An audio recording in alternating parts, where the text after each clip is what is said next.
একটি পকেট মারের গুরুপ্রাপ্তি কেমন হয় জানেন? তাহলে শুনুন নারায়ণ গঙ্গোপাধ্যায়ের লেখা গুরুপ্রাপ্তি। বেলেঘাটা সিআইটির ওই দিকটায় তৈরি হচ্ছে নতুন নতুন সব রাস্তা আর খুব সুন্দর সব পার্ক। এখনও লোকের ভিড় নেই ওদিকে, তাই সন্ধ্যের পর কোনো কোনো পার্কে ভারী নিরিবিলিতে বসা যায়।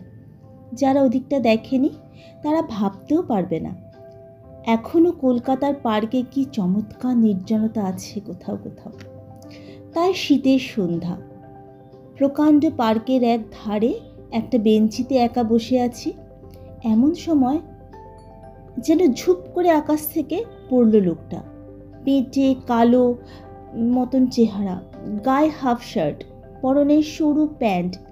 কোত্থেকে এসে আমার পাশে বসে পড়লো ঝুপ করে। ডাকলো, দাদা। ভীষণ চমকে গেলুম। গুন্ডা টুন্ডা নয় তো? কাছাকাছি লোকজন তো কেউই নেই।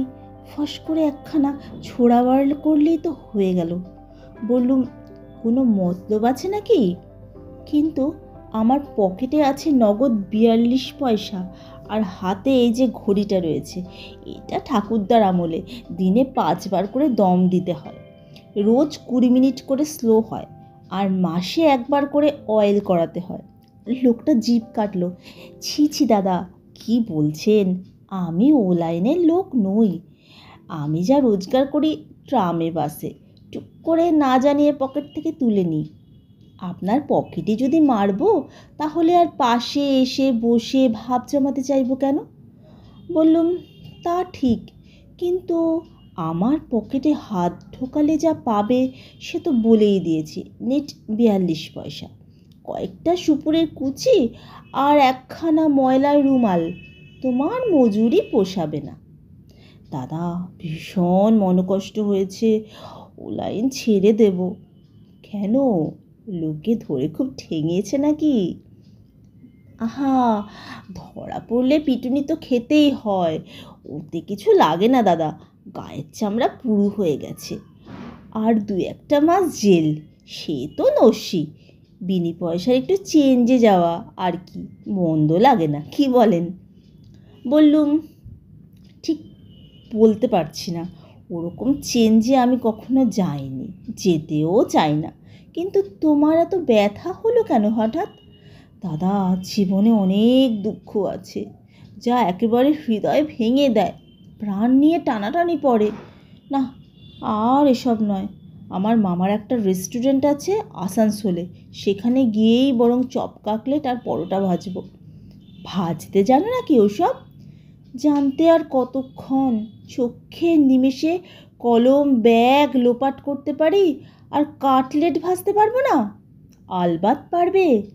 চোখের পলকে খেয়েও ফেলতে পারবে কয়েকখান, তোমার মামা টেরও পাবে না। ঠাট্টা করবেন না দাদা, মনে বড় ব্যথা। আজ কি হয়েছে জানেন? পকেট থেকে একটা সুপুরের কুচি বার করে মুখে পুরে বললুম, বেশ বলো। বিকেলে এসে অসম্ভব কষ্টে আছি, ভাবছি কাকে প্রাণের কথা বলি। এই পার্কে এসে আপনাকে দেখলুম, বেশ সাদাসয় ভদ্রলোক মনে হলো, তাই এলুম আপনার কাছেই। খুশি হয়ে বললাম, অতি উত্তম, ভনিতা রেখে এবার বলে যাও। দাদা বলেই ফুঁস করে একটা দীর্ঘশ্বাস ফেলল। পকেট মারতে গিয়ে ধরা পড়লুম, ঠ্যাঙানি খেলুম, থানায় নিয়ে গেল। সে সব শুয়ে যায়, কিন্তু কেউ যদি পকেট মারকে আদর করে ডেকে নিয়ে লুচি, মাংস আর কোকাকোলা খাইয়ে দেয়, তাহলে কেমন লাগে? আমি বললুম, ভালোই লাগে, খারাপ লাগবে কেন? সবটা শুনুন। আজ শিয়ালদার মোড়ে তাক করে দাঁড়িয়ে আছি, হঠাৎ মোটাসোটা হাতবুড়ো এক ভদ্রলোক এসে আমার কাঁধে হাত রাখলেন, কানে কানে চুপি চুপি বললেন, তোমার সঙ্গে 2টো গোপন কথা আছে। আমি তো ভীষণ ঘাবড়ে গেলুম। কে মশাই? আপনাকে তো চিনি না। তিনি বললেন, আমি তোমায় চিনি, তুমি পকেট মেরে বেড়াও। শিয়ালদা থেকে পার্ক সার্কাস আর শ্যামবাজারের চৌরাস্তা পর্যন্ত তোমার এরিয়া। আমি আরও ঘাবড়ালুম।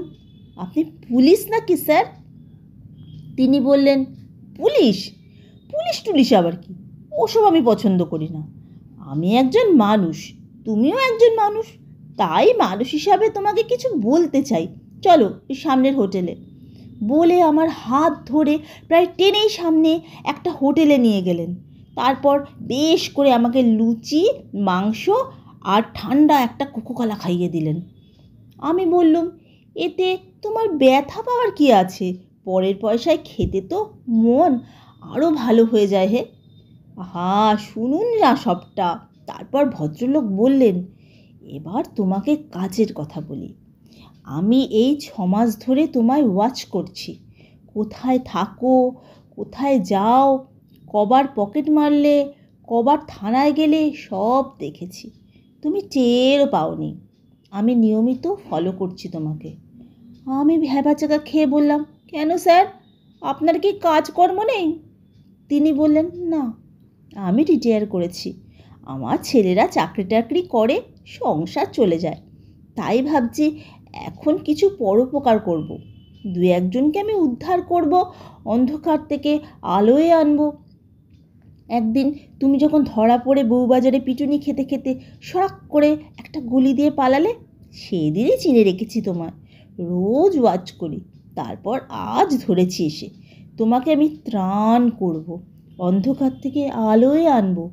একজনকেও যদি সৎ পথে আনতে পারি, তবে এই নশ্বর জীবন ধন্য। শোনো, আজ থেকে আমি তোমার গুরু। গুরু? আমি চমকে উঠলাম। আমার গুরু তো স্যার কলাবাগানের গ্যাঁড়া মিয়া। সব পকেটমার গুরুতে চলবে না। আসল গুরু। গীতায় ভগবান কি বলেছেন জানো? সদ্গুরু দরকার, তৎসিদ্ধি প্রাণিপাতেন। ওসব সংস্কৃত তুমি বুঝবে না। মানে গুরুর কাছে উপদেশ নেবে, সেবা করবে, জিজ্ঞেস করবে। তুমি গুরুর সেবা করতে পারো, বিচুলি কাটতে পারো, গোবর সাফ করতে পারো? তাহলে চলো আমার বাড়িতে। আমার 3টে গরু আছে, সেবা করবে। বললুম, না স্যার, গরুর সেবা আমার আসে না, আমাকে ছাড়ুন, আমি যাই। কপাত করে আমার হাত চেপে ধরে বললেন, যাবে কি হে? এখনই যেতে দিচ্ছে কে তোমায়? আর একটা কোকোকলা খাবে নাকি? দারুণ জোর ভদ্রলোকের গায়ে, বোধহয় মুগুর টুকুর ভাসতেন। হাত ছাড়াতে পারলুম না। বললুম, না স্যার, আর কোকাকোলা নয়, খুব হয়েছে। ভদ্রলোক বললেন, ঠিক আছে, খেও না, কিন্তু আর আমাকে স্যার বলবে না, গুরুদেব বলবে। এই লুচি মাংস খাইয়ে আজ থেকে তোমার দীক্ষা দিলুম। তুমি আমার শিষ্য। তোমার বস্তির ঘর পিছে পিছে গিয়ে আমি চিনে রেখেছি। তুমি যদি আমার গরুর সেবা না করতে চাও, করো না। আমি নিজেই কাল থেকে রোজ ভোর 5:30টায় তোমার কাছে যাব। তোমাকে উপদেশ দেব 2 ঘন্টা। তুমি আমার পা টিপবে, হাওয়া করবে, উপদেশ শুনবে, আর মানুষ হয়ে যাবে। শুনে আমার দম আটকাবার জো। বললুম, কালকের কথা কাল, আজ ছেড়ে দিন স্যার, বাড়ি যাই, খিদে পেয়েছে। খিদে পেয়েছে?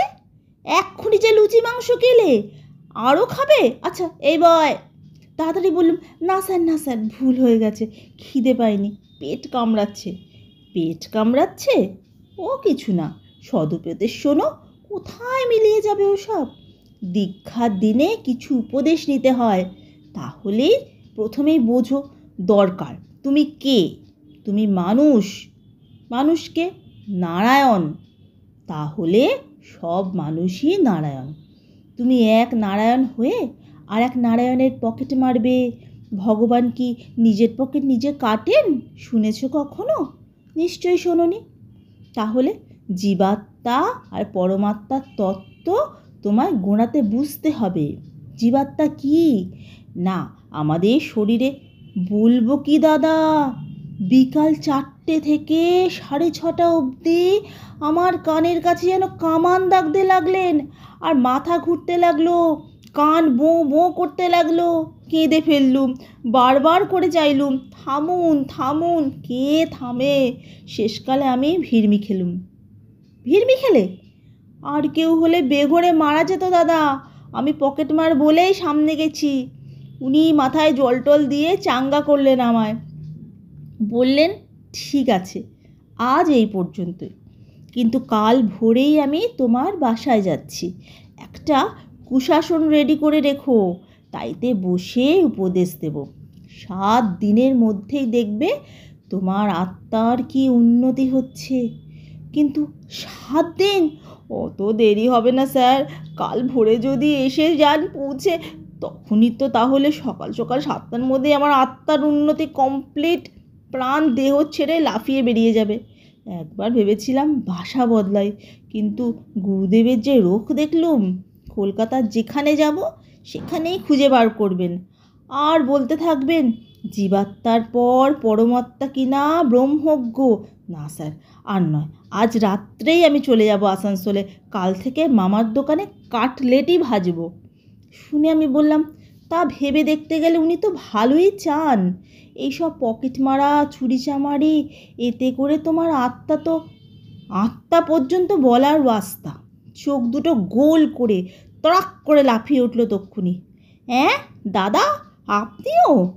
আর আপনাকে আমি সদাশয় ভেবেছিলাম বলেই টেনে দৌড়, প্রায় 30 মাইল স্পিডে এক লাফে পার্কের রেলিং পেরিয়ে হাওয়া। তা মন্দ না। আমি ভাবলুম এই রেটে যদি ছুটতে পারে তাহলে ট্রেনের দরকার হবে না আর। 5 ঘন্টার মধ্যেই পৌঁছে যাবে আসানসোল।